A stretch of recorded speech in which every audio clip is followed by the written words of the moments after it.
ଆପଣଙ୍କ ଘରେ ଏହି ଦୁଇଟି କାମ ଯଦି କରୁଛନ୍ତି ତେବେ ମା ଲକ୍ଷ୍ମୀ ରୁଷ୍ଟ ହୋଇ ଆପଣଙ୍କ ଘର ଛାଡ଼ି ଚାଲିଯାଆନ୍ତି।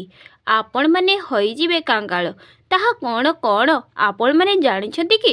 ଯଦି ଜାଣିନାହାନ୍ତି, ଜାଣିବା ଆଗରୁ ମା ଲକ୍ଷ୍ମୀଙ୍କ ପ୍ରିୟ ଭକ୍ତଗଣ ଭିଡ଼ିଓଟିକୁ ଗୋଟିଏ ଲାଇକ୍ ଏବଂ ସବସ୍କ୍ରାଇବ୍ କରିଦିଅନ୍ତୁ। ନମ୍ବର 1, ଅନ୍ନରେ ମା ଲକ୍ଷ୍ମୀଙ୍କ ବାସ ହୋଇଥାଏ।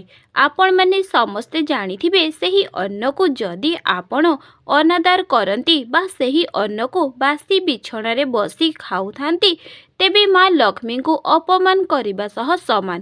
ଏହି ସବୁ କରିବା ଦ୍ୱାରା ମା ଲକ୍ଷ୍ମୀ ରୁଷ୍ଟ ହୋଇଥାନ୍ତି। ନମ୍ବର 2, ରାତିରେ ଭୋଜନ କରିବା ପରେ ଅଇଁଠା ବାସନକୁ ଜମାରୁ ସେମିତି ରଖନ୍ତୁ ନାହିଁ।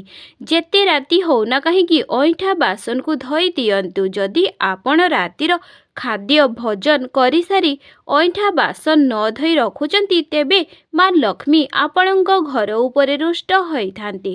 ସେହି ଘରେ ମା ଲକ୍ଷ୍ମୀ କେବେ ରହିବାକୁ ଚାହାନ୍ତିନି। ବିଶ୍ୱାସ ନହେଲେ ଥରେ ପରୀକ୍ଷା କରି ଦେଖନ୍ତୁ।